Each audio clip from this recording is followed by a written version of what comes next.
Morning, this is Daniel. It's Monday morning, December the 9th. The IG Horowitz report should be out today. The Fed FOMC meeting is on Wednesday for interest rates. And Friday, I believe the 15th, is more tariffs on Chinese goods. We'll see how that goes. They'll usually downplay it or have a sound bite or something. But I thought I'd talk a little bit about 90% silver, and maybe we could get people to comment about that aha moment for you when you realized that our currency today is not real currency. It's a fiat currency. And what we had back in 1964 and older was actual money. We had silver in our currency. It's easy for me to remember because I was born in 64, and that's when we quit putting silver in our currency, and in 1982 we quit putting copper in our pennies. So I'm Daniel's Bullion Coins, that's me. We have a small coin business inside an antique mall in downtown Fredericksburg. If you ever have any questions, you want to text me or call me, I'd be glad to help you with information on coins. We're in Fredericksburg, Virginia, just outside of Washington, D.C. So for me, I want to start out maybe talking about that aha moment. It was back in the early 2000s, 2003, 2004, I was working as a contract installer for Home Depot. We were doing doors, windows, things like that. And I had been in the construction business 35 years. I've always been self-employed, whether as a contract framer or as a spec builder, just all avenues of residential construction. But as the 2000s wore on, it just was obvious that something was wrong. People were spending too much money to remodel their house. We were making an outrageous amount of money. I would go out and by myself install a door before lunch that paid $400 or $500. And then after lunch go out and install a countertop that paid another $400 or $500. And I would pull up to jobs, and the neighbors would come over and beg me to do work on their house. There was just more work than anybody could imagine at the time. I remember one time I walked into a 7-Eleven and I had a pencil in my ear, above my ear, where, just I was working and kept my, typical carpentry pencil above the ear kind of thing. And this old couple came up to me and said, "Look, we need someone to do some work on our house." And it was just a constant barrage of people wanting work to be done, and the price just going through the roof. And that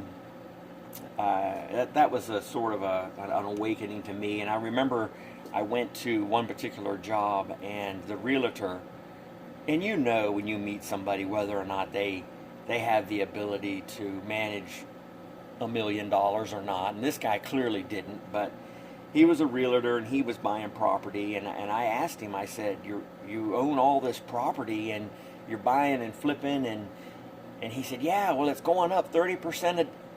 I buy it and I can mark it up 30% and it sells.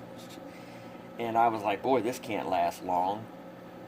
And it reminded me in the movie The Big Short, where the hooker is dancing on the table or whatever, and she's telling the guys that she owns $1 million or several $1 million worth of property, and she's flipping it and getting rich and all this. And the realtor guy did the same, just was kind of my aha moment when I'm standing there talking to this guy, realizing he has no idea what a day's wage really is, what it takes to earn your food, your shelter for a day. And being a contractor, being in business for myself all my life, the ups, the downs, what it takes to make it without any help from anybody. So And seeing these people think that money grows on trees was just amazing to me. So I started looking into silver and gold. Started looking at a lot of the YouTube videos. You know, Mike Maloney, of course, is probably the biggest influence, and then there's Jim Rickards and Lynette Zhang, and you can just go on and on and on searching the internet. And this is just what I did, you know, so to help you educate yourself to make your own decision. I'm not an investor. I'm not an investor advisor. I'm just telling you what we did. So in about 2005, 2006, I started buying 90% silver, junk silver, and that's what I have here, 90% silver, which is anything 1964 and older, and I've got it on the back of my card. Pre-1965, whether it's dimes, quarters, or halves, are 90% silver. In case the writing is too small, we've got it here. $10, a $10 roll of quarters, a $10 roll of halves, or two $5 rolls of dimes. They hold 7.23 ounces of silver in each roll, each $10 roll. And of course, we just moved the decimal over for $1.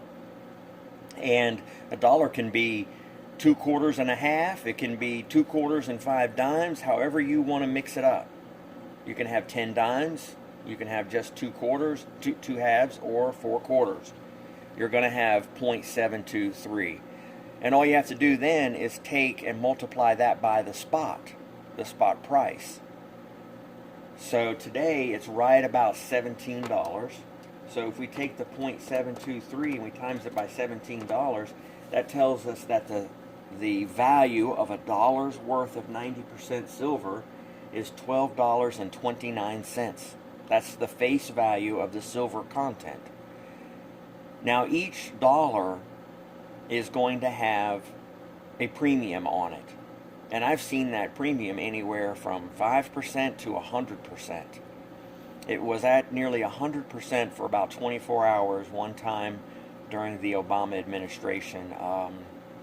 There was a interest rate increase, just one, during the Obama administration, and there for a brief 24 hours maybe, it was impossible to get silver, and the premiums just shot up. But it came right back down. So for me, when I'm buying silver, I think about how you're killing 2 birds with 1 stone. You're buying silver and you're getting a premium, and you're getting incremental fungible advantage. In other words, there are 10 dimes incremental in a dollar. 10's more than 4, it's more than 2. 10 dimes incremental, and then fungible. I can go out and I can negotiate with 10 dimes better than I can with 2 halves. If a basket of fruit or vegetables is $17, and that's the current price, spot price of silver, then I can say I'll give you $17, I'm sorry, $12. $12 is the spot price, so then you've got $12 and approximately 30 cents of silver right here. So let's say the basket of fruit is $12.30, because that's how much silver is in this dollar right here. I just happen to have a Kennedy and a Barber half as an example, 1964 and older. And the basket of fruit is $12.29. The spot price is $17, and you want to purchase that. There's not much you can do in negotiating if you've got 2 halves.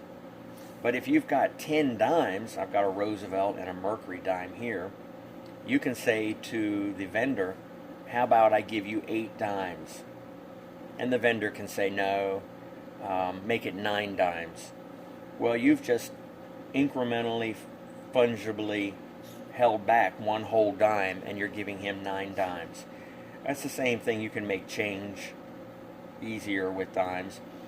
Any snow emergency or power outage situation, preparedness list that people are comfortable with, non-prepper type people.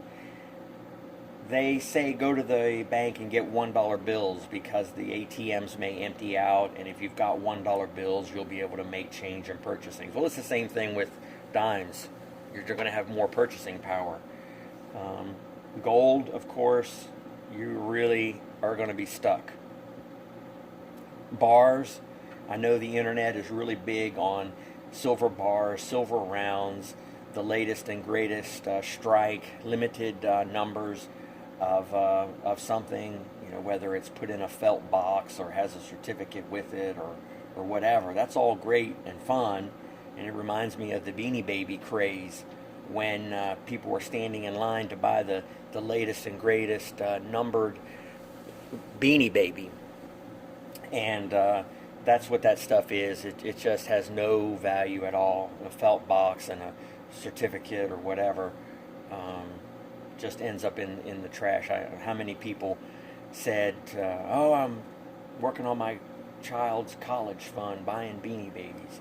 Well, it's sort of the same thing with silver. People are dressing them up in fancy boxes and numbering them and doing fancy strikes and all that. But when you go out to negotiate with somebody, you'll find that this is what they want. That reminds me of a story.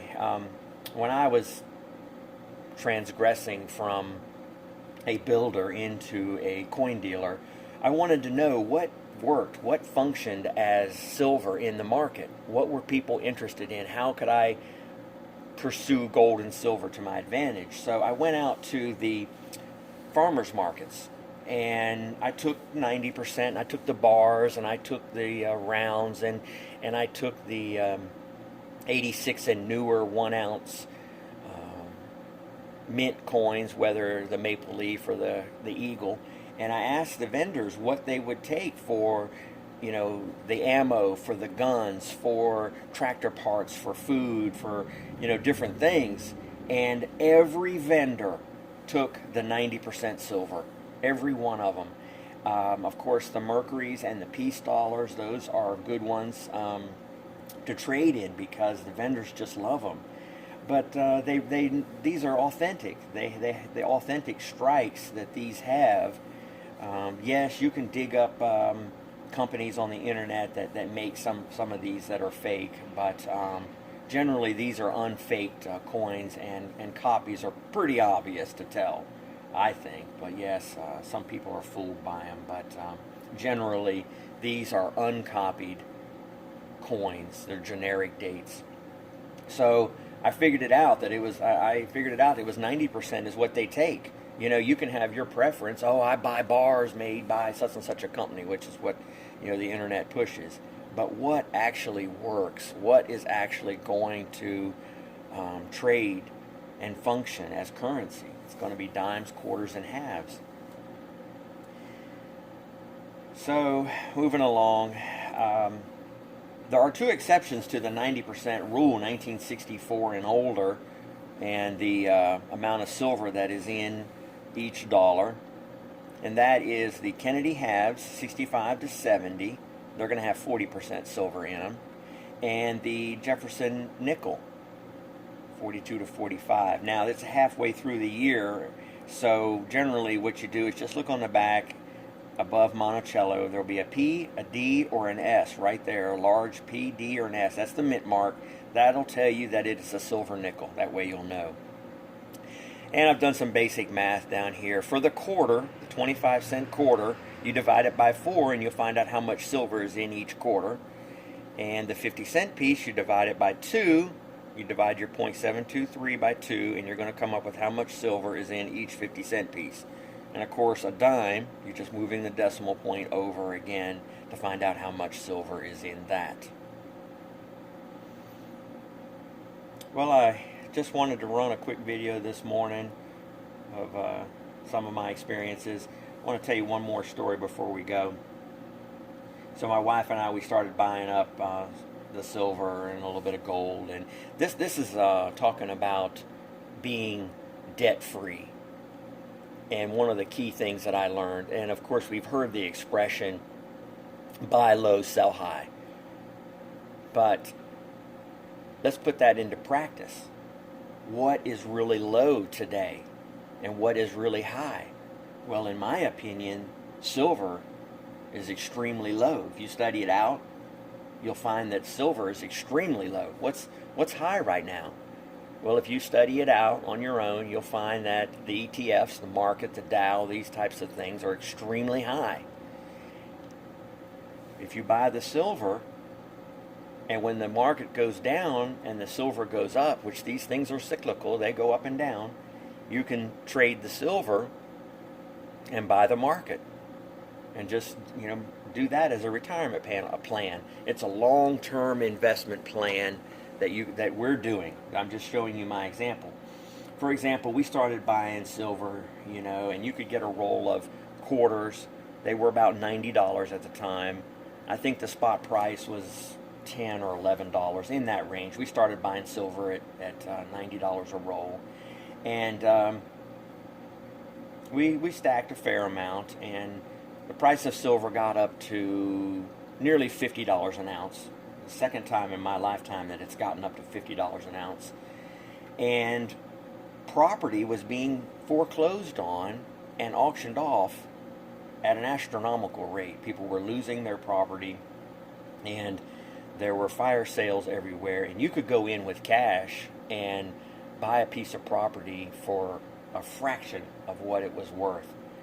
So we sold enough of our silver to get into cash and go to the auction and buy a 3-bedroom, 2-bath house on almost 8 acres.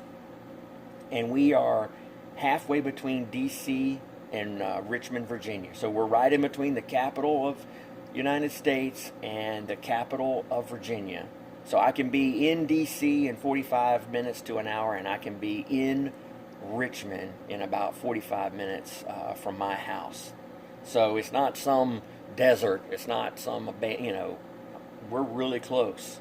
It's a prime location, I think. And we have no neighbors. We have a lot of privacy. It's an excellent piece of property. And we do other videos on homesteading where you can see that.